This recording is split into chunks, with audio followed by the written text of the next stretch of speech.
5월 3일 공매도가 재개되고 HLB가 폭격을 맞았습니다. 어제는 저도 멘탈이 나갔습니다. 모두가 멘탈이 나갔습니다. 부처님 아닌 이상 멘탈이 나가는 게 당연한 겁니다. 사실 부처님도 멘탈 나갑니다. HLB는 대차거래 추이를 보면 공매도가 벼르고 있었다는 사실을 알 수 있습니다. 5월 3일 공매도가 재개되는데 4월 30일까지 미친듯이 대차를 해댔죠. 공매도를 치기 위한 총알장전입니다. 한국은 이번 코로나를 계기로 무차익 공매도에 대한 처벌을 강화했습니다. 과태료뿐만 아니라 과징금을 받을 수 있게 되었고 형사처벌까지 받을 수 있게 시스템을 개선했습니다. 그렇기 때문에 공매도를 치려면 대차가 늘어날 수밖에 없습니다. 그런데 대차가 늘어나는 게 너무 눈에 뻔하잖아요. 보통 공매도를 치는 세력들은 TRS 거래를 하기 때문에 위장술에 능합니다. 포지션을 잘 숨기죠. 물론 최근에 공매도 잔고는 그대로 드러납니다. 그래서 너무 뻔한 대차 거래 증가는 겁을 주기 위한 위장술 아닌가 생각하게 만든 것이죠. 오히려 너무 생각을 많이 했죠. 있는 그대로 생각했으면 됐습니다. 대차가 늘었구나, 공매도가 늘겠구나, 주가는 하락할 가능성이 있겠구나.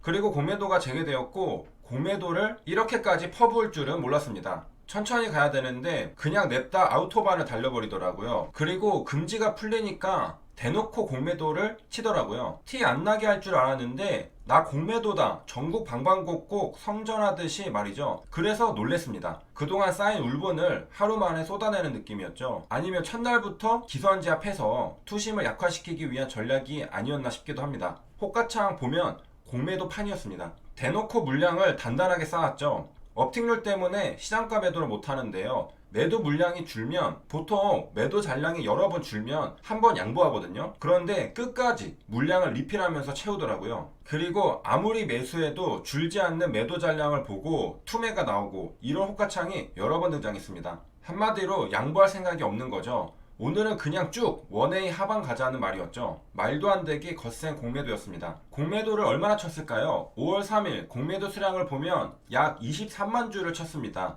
공매도 금지 기간에는 1000주가 안 되는데 순식간에 23만 주를 친 것이죠. 거래대금으로 보면 73억 원입니다. 73억 원이면 생각보다 크지 않은데요. HLB는 시가총액이 약 3조 원입니다. 그런데 매매 비중을 보면 20%에 달합니다. 크죠? 전체 거래량이 약 100만 주였는데요. 그 중에 약 20만 주를 공매도 친 것입니다. 10주가 매매되면 그 중에 2주가 공매도의 거래였던 겁니다. 공매도가 재개되면서 앞으로 HLB 거래량은 이전보다 소폭 증가할 것이라고 볼 수 있습니다. 공매도 거래대금이 약 73억으로 적다고 생각할 수 있는데 주가는 4%나 빠졌죠. HLB는 아마도 공매도가 두려워서 같이 매도에 동참한 주주님들도 많은 겁니다. 단기 모멘텀이 부재하다고 생각하고 계속해서 안 좋은 소식만 나오고 좋은 소식은 눈 씻고 찾아봐도 찾을 수가 없다고 생각한 것이죠. 오히려 넥사, 엘파 등 관계사들에서는 호재가 나오면서 주가가 헐헐 날아가는 모습을 보였죠. 그걸 관찰하고 LB를 다시 보니 HLB는 방치되는 느낌인 것이죠. 보통 사람들은 리니어하게 생각합니다. 그 추세 그대로 간다고 생각하죠. 그래서 단기간에 HLB는 계속 우하향할 거라 생각을 하고 공매도가 재개되면 분명 공매도도 추가될 테니 매도하자라고 생각한 것이죠.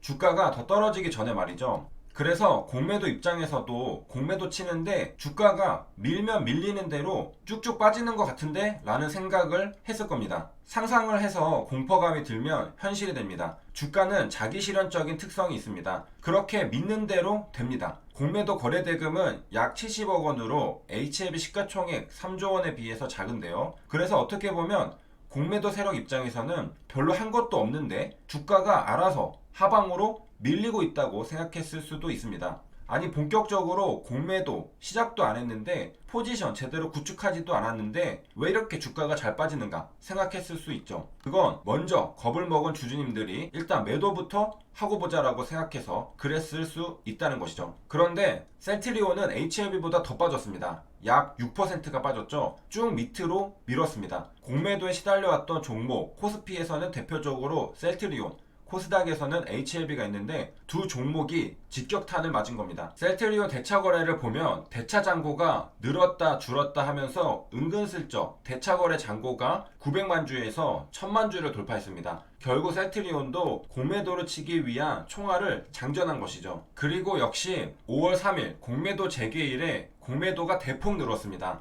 공매도 금지 기간에는 만주가 안 되는 공매도 거래량이 하루 만에 약 28만 주까지 증가합니다. 매매 비중은 HLB보다 작습니다. HLB는 20%였는데 셀트리온은 14%입니다. 그러니까 전체 거래량에서 공매도가 차지하는 비중은 HLB가 더 컸던 겁니다. 지금 공매도 재개로 내 종목만 박살난 것 같지만 셀트리온, HLB 할 거 없이 공매도가 노리고 있던 종목들은 전부 박살났던 것이죠. 그냥 코스닥 지수 자체가 박살났습니다. 여기에서도 롱과 숏을 볼 수 있는데 오를 때는 조금씩 찔끔찔끔 오랜 기간 동안 올라오는데요. 내릴 때는 아주 가파르게 그냥 단 5일 만에 제자리로 돌아옵니다. 코스닥 전체 지수를 보면 마이너스 2% 빠졌는데요. 이번에 공매도 거래가 재개된 것은 대형주였죠. 코스닥 150은 이보다 더 빠졌습니다. 무려 3%가 빠졌죠. HLB는 코스닥 150 지수보다 1%포인트 더 빠진 마이너스 4%라는 것도 알 수 있습니다. 코스피는 상대적으로 덜 빠졌는데요. 1%가 안 되게 빠졌습니다. 공매도에 취약한 제약바이오 비중이 코스닥에 비해 크지 않기 때문이죠. 반도체 기업 삼성전자, SK하이닉스를 비롯해 카카오 등 여러 초대형 종목들이 잘 버텨서 그렇다고 볼 수 있습니다. 실제로 삼성전자는 소폭 상승해서 0.25% 마감했습니다. 삼성전자가 버티니까 코스피 지수는